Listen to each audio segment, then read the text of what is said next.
நான் யார்? நம்ம எல்லாருக்குள்ளேயும் எப்பவாவது ஒரு தடவையாவது இந்த கேள்வி வந்திருக்கும் இல்லையா?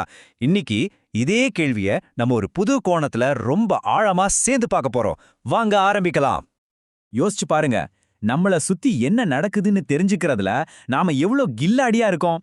நம்ம பக்கத்து வீட்ல புதுசா யாரு வந்திருக்காங்க, நம்ம பாஸ் யாரு, ஏன் எங்கேயோ இருக்கிற ஒரு செலிபிரிட்டியை பத்தி கூட எல்லா டீட்டெயில்ஸையும் நம்ம விரல் நுனியில வச்சிருக்கோம். ஆனா இங்கதான் ஒரு பெரிய முரண்பாடே இருக்கு.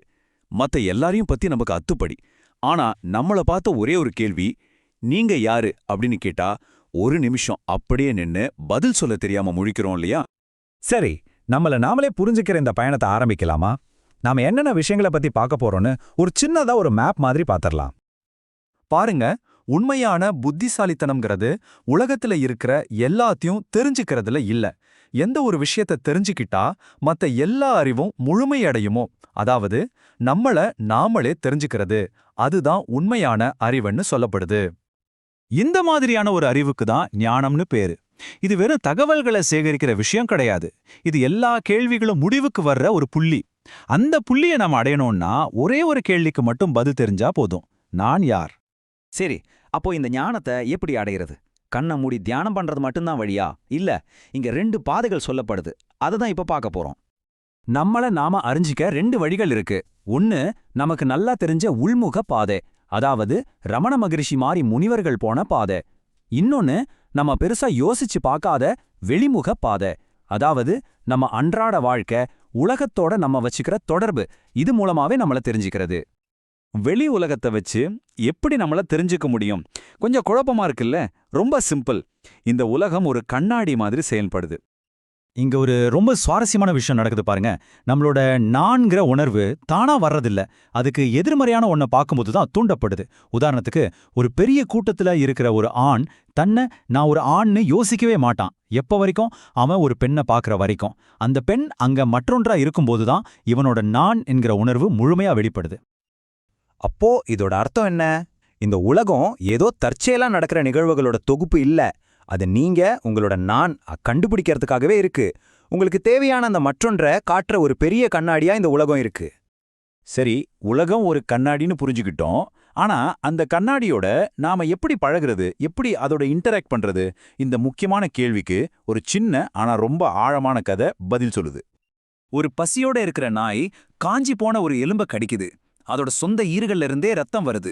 அந்த ரத்தத்தை நக்கி பார்த்துட்டு அந்த இனிப்பு எலும்புல இருந்து வருதுன்னு நினைச்சு சந்தோஷமா இன்னும் கடிக்குது. உண்மையில அது தன்னையே சாப்பிட்டுட்டு இருக்கு. இந்த ஓமை ரொம்ப ஆழமானது. இது நாம தேடுற 2 விதமான உணர்வுகளை பத்தி சொல்லுது. தற்காலிக மகிழ்ச்சி, அப்புறம் நிலையான ஆனந்தம். இந்த 2க்கும் இருக்கிற வித்தியாசத்தை பாருங்க. மகிழ்ச்சி, அதாவது அந்த நாய் சுவைச்ச ரத்தம் மாதிரி, வெளி உலகத்துக்காக நம்மோட நான்கிற சக்தியை செலவு செய்யும்போது கிடைக்குது. ஆனா ஆனந்தம், அது நம்மோட நான்கிற சக்தியை உள்ளேயே சேமிச்சு வைக்கும்போது கிடைக்குது. ஒன்னு நம்மள பலவீனப்படுத்தும், இன்னொன்னு நமக்கு உண்மையான ஊட்டச்சத்தை கொடுக்கும். இந்த விஷயத்தை இன்னும் தெளிவா புரிஞ்சுக்க இன்னொரு சூப்பரான உருவகம் இருக்கு. உங்களோட நானுங்கிறத வெறும் ஒரு அடையாளம்னு மட்டும் நினைக்காதீங்க. அது உங்ககிட்ட இருக்கிற ஒரே மூலதனம், உங்க இன்வெஸ்ட்மெண்ட் நினைச்சு பாருங்க. இப்ப சாய்ஸ் ரொம்ப சிம்பிள். நாம ஒன்னு நம்மளோட நான்கிற அந்த மூலதனத்தை வெளியுலக அனுபவங்களுக்காக செலவு பண்ற ஒரு ஊதாரியா இருக்கலாம்.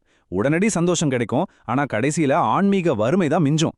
இல்லனா ஒரு புத்திசாலி முதலீட்டாளரா இருக்கலாம். நம்மளோட நான்கிறத ஆன்மாங்கிற வங்கியில டெபாசிட் செஞ்சா உடனடியா பலன் கிடைக்காது, ஆனா அதுக்கு வட்டியே கிடைக்கிற ஆனந்தத்துல நம்ம வாழலாம்.